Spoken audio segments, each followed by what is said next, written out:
பால் அறத்துப்பால். இயல் இல்லறவியல். அதிகாரம் ஒழுக்கம் உடைமை. குறள் எண் 135. அழுக்காறு உடையான்கண் ஆக்கம் போன்று இல்லை, ஒழுக்கம் இலான்கண் உயர்வு.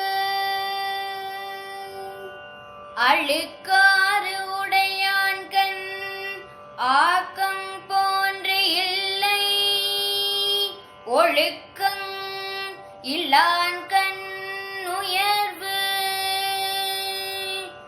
அழுக்காறு உடையான்கண் ஆக்கம் போன்று இல்லை, ஒழுக்கம்